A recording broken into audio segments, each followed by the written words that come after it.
Right, we're now returning to the land of e-vapor, and Chris Proctor from BAT is going to come to talk to us. And I remember meeting Chris when I first got involved in vaping. And if I may say so, Chris, a scientist who always spoke in language that simple people like me could understand. So looking forward to hearing more. Thank you, Charlie. There's a challenge, isn't it? So I'm about to show you all sorts of cytotoxicity, mutagenicity, and pharmacokinetic curves. But I'll try and do that in a simple way. It's fantastic to be back here at the GNF. Just like Charlie, I've been around these conferences for a while, and it looks like we're really accelerating in this tobacco harm reduction journey, both in terms of the number of people who are interested in tobacco harm reduction, but also in the products and product innovation. Of course, this whole session is about product innovation. I will be talking about the third big brand in this world of potentially reduced risk products, which is not Juul, not IQOS, but Vype. Sorry, Charlie, that's all right, I didn't mind really. And the presentation is, can innovation in vapor products bring more satisfaction with lower toxicant levels? And that's kind of rhetorical, because if the answer was no, I probably should go and sit down. But of course, the answer is yes. And I want to talk to you about why that's important. So if any of you were at what was a really excellent population modeling workshop this morning, population modeling is looking at what are the consequences of these products coming to market on population health, morbidity, and mortality. And it's a really simple equation. So the equation is, and it's a multiplier, the more you can reduce the risk of these products, and the more you can make them satisfactory to adult smokers, the better your result is going to be for public health. So it's not a scientific question. It's a kind of core fundamental question, is can we continue to evolve these products to make them less risky, to add up into that part of the equation, but also to make them more satisfying for smokers. And I'll take you through some of the data that we have on our evolution from Vype Epen 2 to Vype Epen 3 to iSwitch. And I'll also throw in a few nicotine salts for you as well. Okay, when we first got Vype Epen 2 in our hands in our laboratories in Southampton, we rubbed them and said, okay, we need to do chemistry, we need to do biology, we need to do clinical studies on them. And we believe that the Vype Epen 2 product is the product that has the most scientific publications now on it. And it is those range of sciences, chemistry, biology, and clinical studies. What's the program showed us so far? Well, just as we were seeing from Eric, that when you have a vaping product, you should expect the numbers of chemical toxicants you find in the vapor to be substantially different from a cigarette. I mean, it's really in our control in terms of what we put into the products in the first place and how those are aerosolized. That second part is a really important part of that equation, because obviously we all know about dry wicking, the fact that you can create some toxicants when the wicking is just failing and you're not managing both the power or the amount of liquid going to the aerosolization system. But generally, across the whole category, we should be seeing substantially fewer toxicants than you find in cigarette smoke and lower levels. We obviously look at indoor air quality studies, and because the pollution caused by cigarette smoking indoor air primarily comes from the side stream smoke, and in vaping products, you of course have no side stream smoke.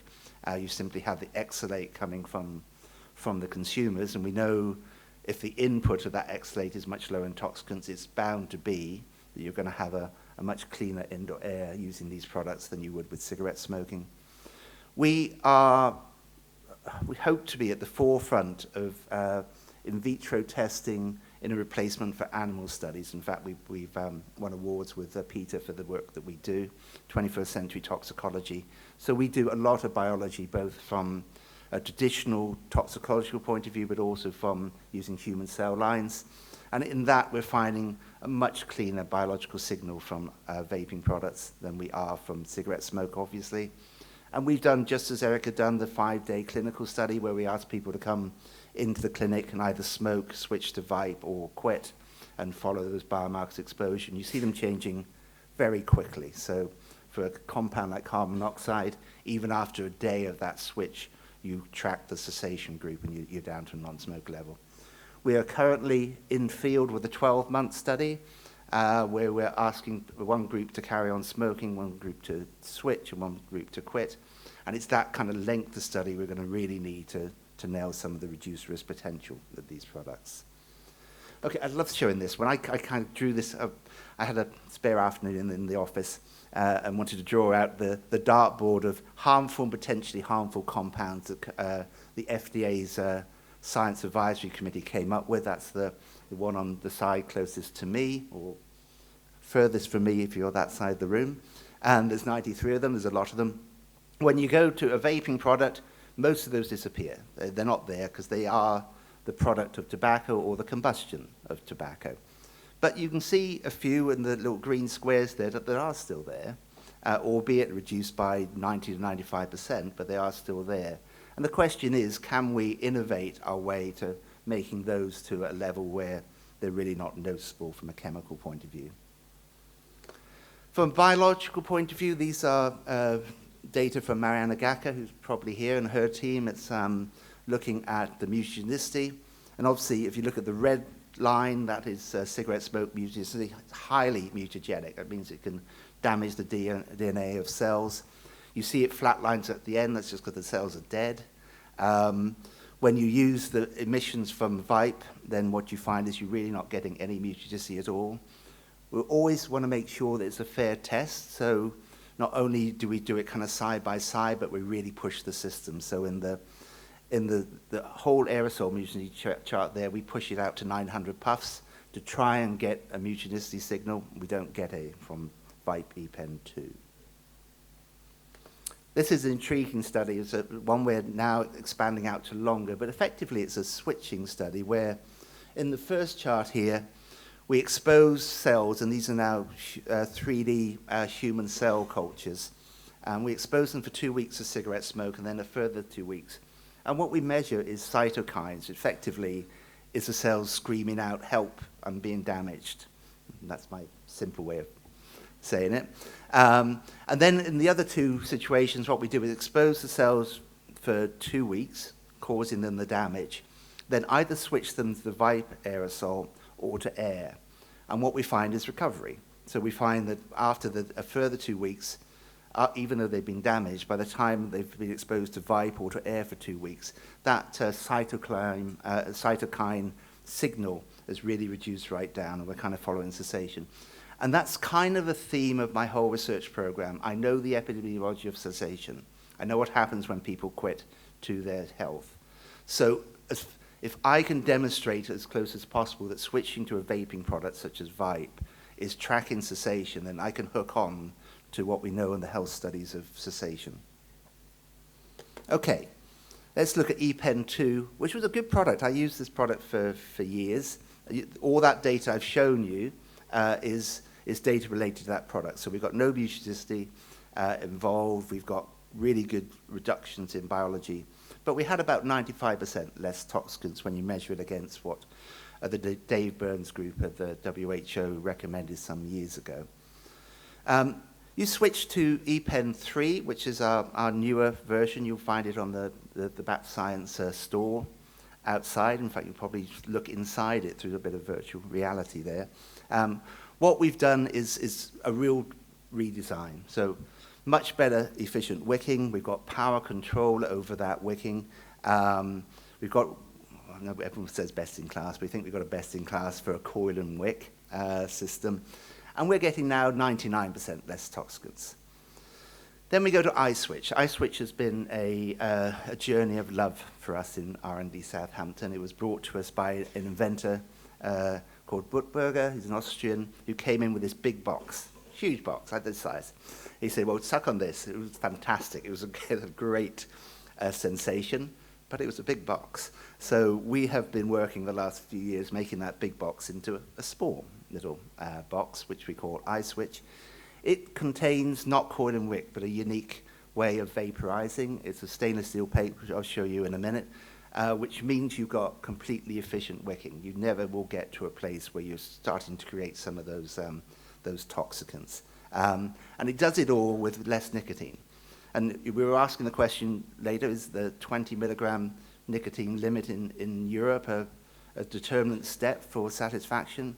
Well, it's not, actually. We can deliver that satisfaction with much lower nicotine levels in an iSwitch. Okay, so the pure blade is just that. The whole concept was to get a very high surface area on which we can do the vaporization, to ensure then that the liquid can go onto that in a seamless way, and that we can control the two with power settings that really give a bigger range of particle sizes. You can create more of an aerosol and more of an aerosol from a lower level of nicotine strength. The chemical side, I'm a chemist, been a chemist for a long time, so I always like to show a chemical slide. These are those 9 that Dave Burns some time ago was recommending to look at. I put on the first column what you find from a reference cigarette. Obviously, much, much higher you find in any vaping product, and of course you see the chemicals like 1,3-butadiene, which are carcinogens, benzene are carcinogen, those nitrosamines we were talking about in the smokeless area as carcinogens. In Epen 2, we saw a little of particularly the top 3, the acetaldehyde, acrolein, and formaldehyde. They are primarily generated by the breakdown, the propylene glycol and the glycerol. And this isn't the extremis test. This is not just putting it when it's dry wicking. This is through the system.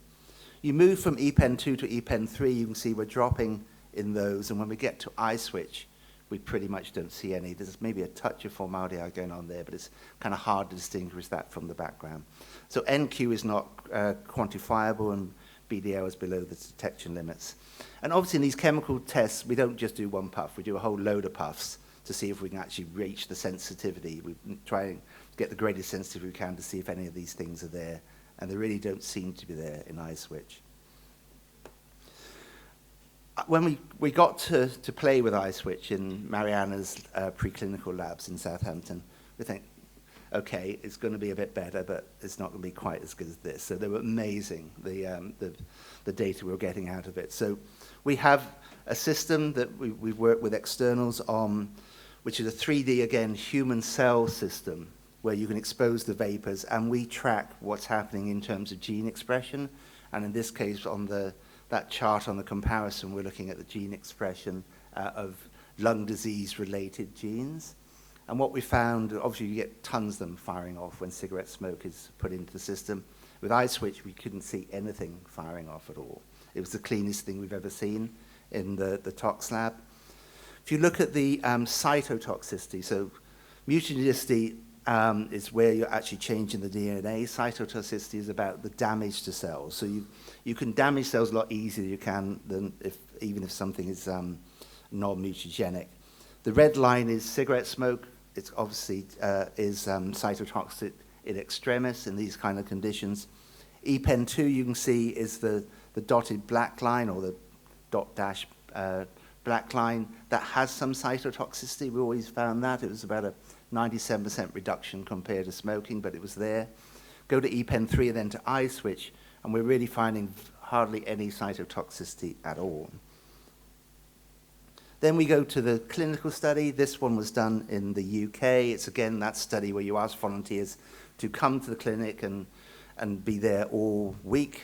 The subjects are randomized. One group carries on smoking, one group quits, and one group switches to, in this case, iSwitch. And what we found for most of these biomarkers, there's no statistically significant difference between the reductions you get from switching to iSwitch or quitting. Really important to have that human data. Those are kind of artificial situations. You know, they're in clinic, they are being observed that they're using these products. So what we need to do is longer term studies of that in a more naturalistic way, but this shows to be very encouraging. So we're excited about iSwitch from my point of view, from a scientific point of view, but also from a consumer point of view. Both Epen 3 and iSwitch, I think, really add something of value to the satisfaction that the consumer's getting out of these products, as well as being, I think, pretty much the cleanest vaping products on the market. I want to finish with back to Epen 3 and the importance of nicotine salts. And We saw Eric's curve for Juul there, where the Juul wasn't quite reaching the cigarette peak. And it's important that we get as close as that for smokers, particularly in their initial switching period. So this is a series of pharmacokinetic studies. So instead of going to the hospital and staying there for 5 days and having a bit of fun playing on your iPad, reading, catching up in box sets, in this case, you come into the hospital, you lie on a bed, and we stick a needle into you and take blood out of you. And you take blood out of you quite quickly because you want to follow the time course of the nicotine. The green line is a cigarette ab libitum.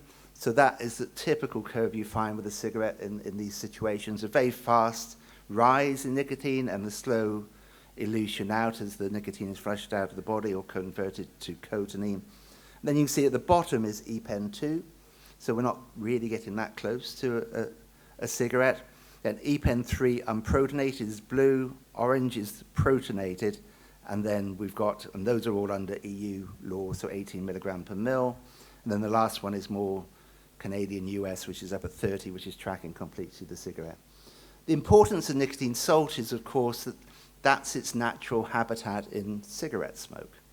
So in cigarette smoke, you find very little unprotonated nicotine. It is typically monoprotonated, and that's because there's natural acids in tobacco that combine with the nicotine. And the importance of that to a pharmacokinetic profile is that the nicotine holds on more into the particles and goes down to the lung rather than getting deposited in the mouth. So if you're unprotonated, you're more likely to get mouth deposition of this. So once you protonate it in the context of cigarette, and the equation is back to chemistry, probably chemistry sort of year 6 or 7, is that an acid and a base equals a salt and a water. So you can create nicotine salts, which is simply by adding an inert acid to the liquids to get it into more of a cigarette form. So that's my explanation of Vape as one of the major brands in this world. I think it's really exciting. Please go, if you can, to the Bat Science website. There's demonstrations of all these products. We've got some virtual reality going on. We've just launched batscience.com, a relaunch of that, which talks far more about the products as well as having a science pro zone in it as well. And I think my concluding remarks are that vaping products are evolving. And I think, hopefully, what we're seeing is they're evolving both in their ability to satisfy adult smokers, but also in their toxicant profile and their risk profile, hopefully, once we've done all the studies. And it is possible, as long as you know how you're generating the aerosol, by ensuring the wicking is working and ensuring that the aerosolization is working, to get to really low toxicant levels and make that dartboard I showed you pretty much go all green with no toxicants on it. So, thank you very much.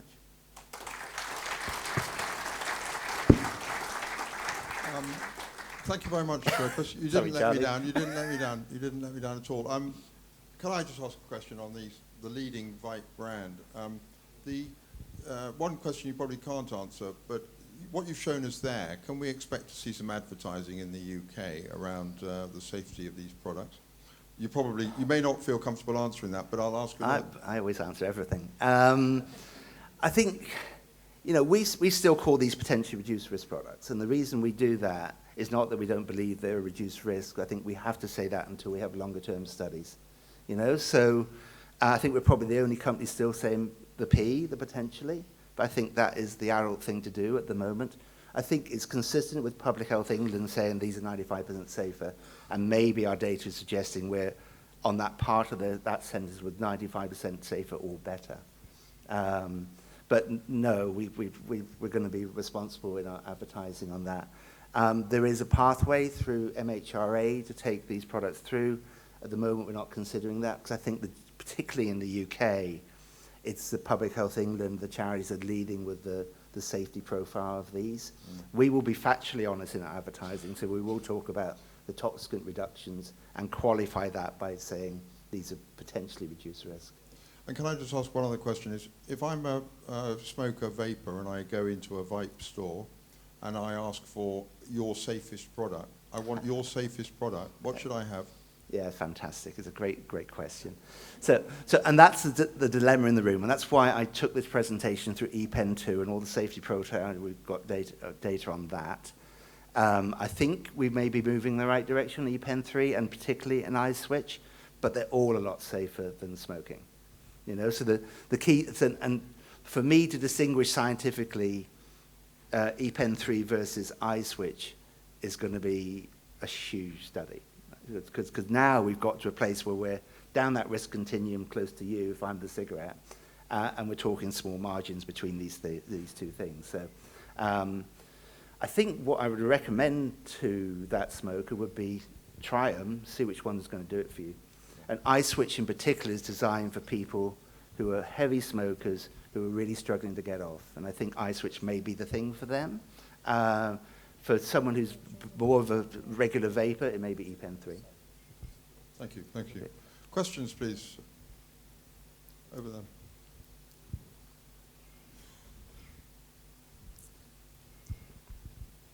Thank you. Jose Manuel Mier from Mexico. Thank you for your nice talk. You talk about the lower levels of toxicants in your studies. But I would like to know if you can talk about what are the principal biomarkers that you measure in the studies? Yeah, okay, good. So in the short-term studies, we measure biomarkers of most of those chemicals I showed on the screen. Some there aren't good biomarkers for, like formaldehyde, but there are good biomarkers for carbon monoxide, for benzene, 1,3-butadiene. So a lot of those traditional toxicants are there. But what we're doing now is going further than that. So the exposure studies just show that the consumer or the volunteer didn't get that exposure or got reduced exposure. What's really important is biomarkers of biological effect, and they connect into heart disease or lung cancer. But for them to change substantially, you need to do a 6 to 12-month study, and that's exactly what we're doing today, looking at those markers, and they'll be much closer to be able to say, actually, we're seeing risk changes rather than simply exposure changes. Can I see any other questions?